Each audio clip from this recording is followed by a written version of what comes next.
literally are not real. I want to talk about that while I get ready for a date and do my makeup.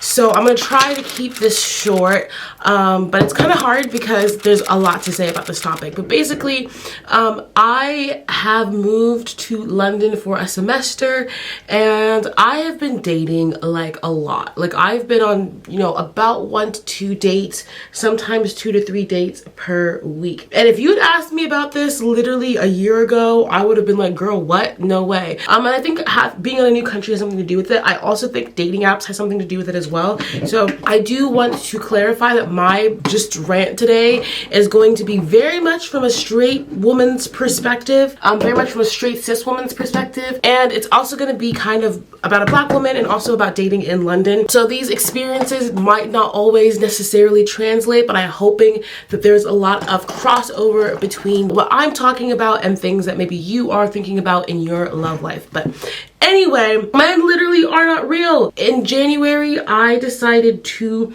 take a break from dating. I had just had some really unfulfilling situationships, I guess as you called it, just like back to back to back. And I was like, okay, clearly if I am the one who is the center of all of these relationships, situationships, and they are all ending for similar reasons, then I need to evaluate what's going on with me. And genuinely, that was one of the best things I have ever done. I like couldn't recommend it more. What it taught me is that in society, I hate to be, we live in a society, but we do live in a society. Okay, and in this society, you don't ever talk about like you do talk about dating, but you talk about like your experiences while dating. You don't talk about how to think about dating, how to think about love, and you kind of just end up assuming the things that were told to you when you were younger and through media. Also like a lot of people didn't grow up with parents who were supportive of them dating, so like a lot of what they've learned is through friendships,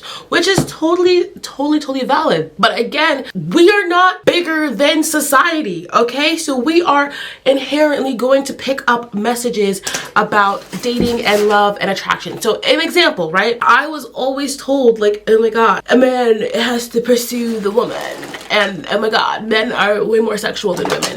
And then I would see myself being very freaking sexual, and I would be like, this is not what I was told.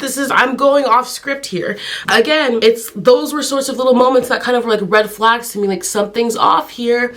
Or anytime I would, you know, be physical with people, anytime I would or pursue relationships, like I would just not end up not satisfied.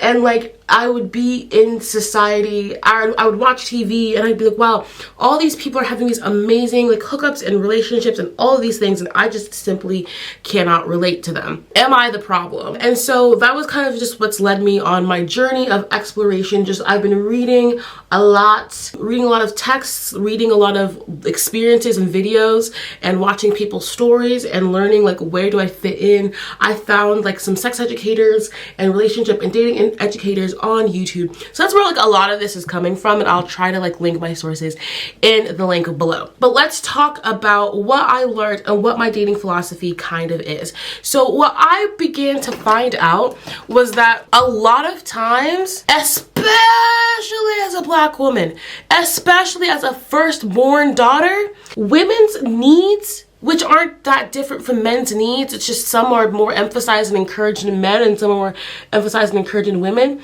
are so undervalued to the point that we misconstrue science. Not only are women's needs, like the needs to be emotionally communicative, women are made fun of, they are seen as hysterical and ridiculous for having emotions, which everybody has emotions, by the way. Everyone has freaking emotions. But women are seen as like more hysterical and whatever for having those emotions, whereas men are seen as, you know, quiet, more rational, and it's just simply not true. Like it's just not true. And if you ask anyone like, yeah, what study have you found? Like the studies that you would find relate to like how men have been socialized. Like it's not like men are more emotional inherently. It's like men have been told from a young age not to be emotional, right?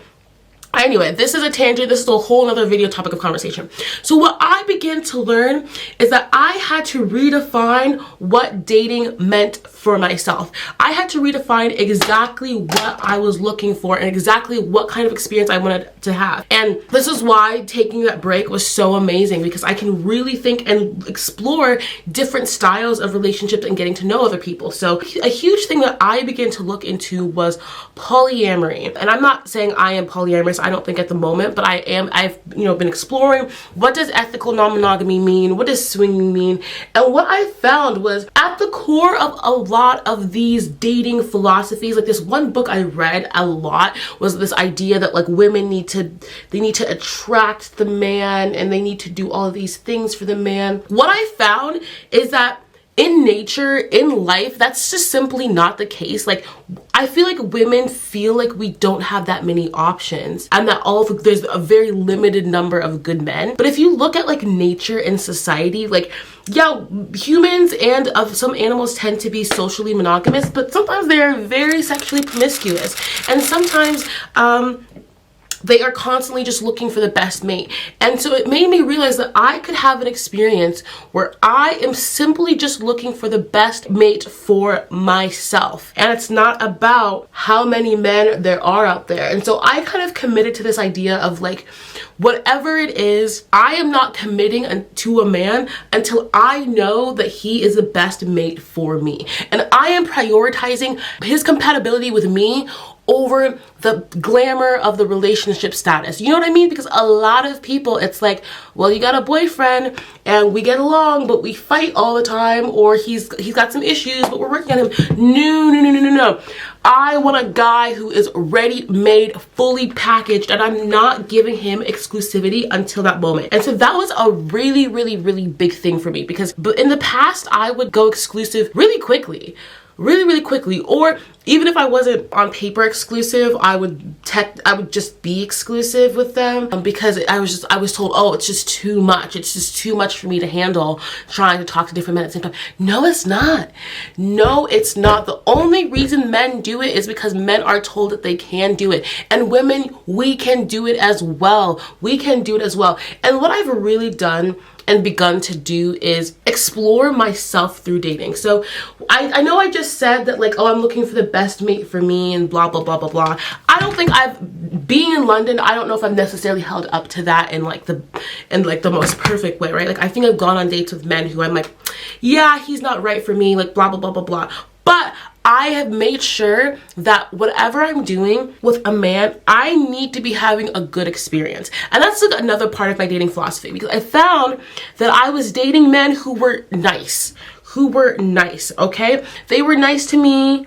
They kind of treated me well, but my experiences with them weren't great. So for example, maybe I would date long distance, which meant that we were just calling all the time. I remember one time I was dating this guy, and every time I called with him, he put me to sleep. Like literally, I would start wanting to lay down and sleep, and he just had this like really slow energy. And it was bad because I was like, well, he's so nice and we can talk really well.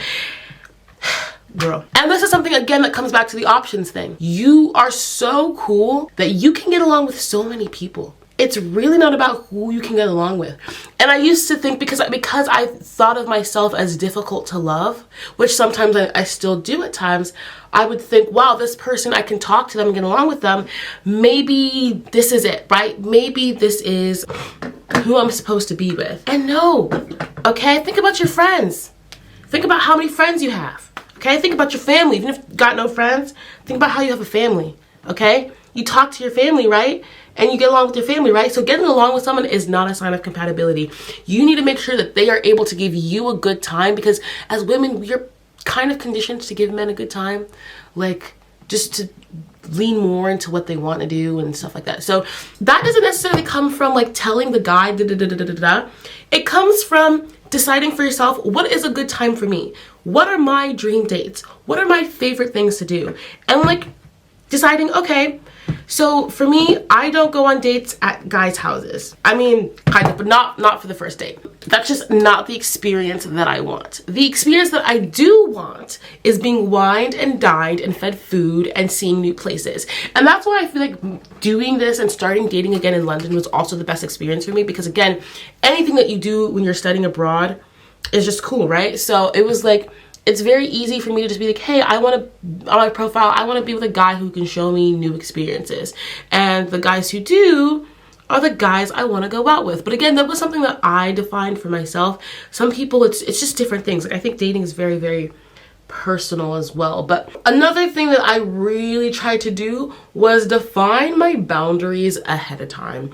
So define what I would not and would do and stick to that. So I have a whole story time about this child, but I had this date with this guy and he really wanted me to come over to his house. But I've just decided months ago, I'm not going over to a guy's house until we are like in that way, until we are like super, like, I really feel that we've talked through things and we can like trust each other, and I can tell him and he's emotionally compatible with me. I already knew this was a no for me.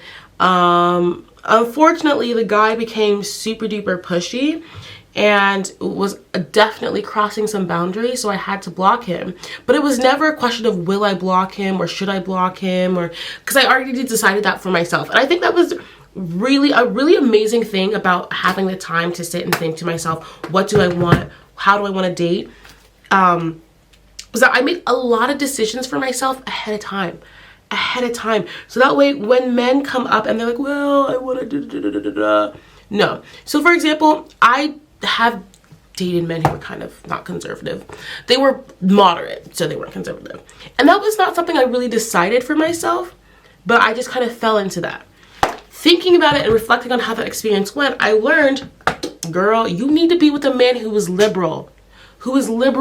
And so that's been something that's been defined for myself. So again, the second I see conservative on a dating app or profile, I immediately X out. And I noticed that now, and I've learned now that the problems I have with dating, or the things that I'm currently struggling with the people I am currently going on dates on, are the things that I didn't really know about myself, that I didn't know mattered to me. And that's the beautiful thing about dating, in my opinion, is that genuinely, it's such a way for you to learn about yourself, and to learn about others, and to learn about men through these experiences. So for example, I knew I wanted to date a guy who was liberal, but do I want to date a guy who's as liberal as me, more liberal than me, less liberal than me, but still liberal? That's something I'm still working out and defining, but I'm making sure that the bar is I still am having a good time. So there's a lot more that I could say that goes into this, that goes into my dating philosophy. But the two really big things are making sure that I have my boundaries set ahead of time, so that way I know if I'm in a situation that I do not want to be in, I can say no without feeling guilty. Because I think guilt is really a big emotion that gets played on in the dating space. Like, you know, when you see girls rejecting guys on TikTok or something, and all the comments are like some shitty like 12-year-old being like, damn, women suck, like, why couldn't she even just give him a chance? And it's like, yeah, women we really like internalize those messages, and we think that those things about ourselves, like, maybe I find myself thinking it, and I've, you know, been educating myself on this and learning about this, and yet I still go, damn, but he was so nice, why couldn't I? No, like, you do not owe someone your time because they were nice to you. You just don't. And that's something I'm still unlearning. That's something that women will probably be unlearning for the rest of our lives, because we live in this society. But yeah, 100%, niceness is not the bar. It's really not. Because a lot of us are like, woo, we got ourselves a nice man, that's all I wanted. No, girl, you are so complex, so interesting, so multifaceted. Niceness just doesn't cut it. So, and then the second thing is obviously prioritizing having a good time, which means going out with people who I can tell will make me feel safe, trusted, taken care of, listened to, whatever. So if you guys like this video, if you want to see more videos, I'll do my face reveal at the end of this video because I'm just not done. Be sure to like and subscribe for my dating videos, rants, vlogs, and I'll see you guys next time. This is the final look. I hope you guys enjoyed this video. If you want more dating videos, dating topics, dating vlogs, be sure to like and subscribe, and I will see you guys next time. Ciao.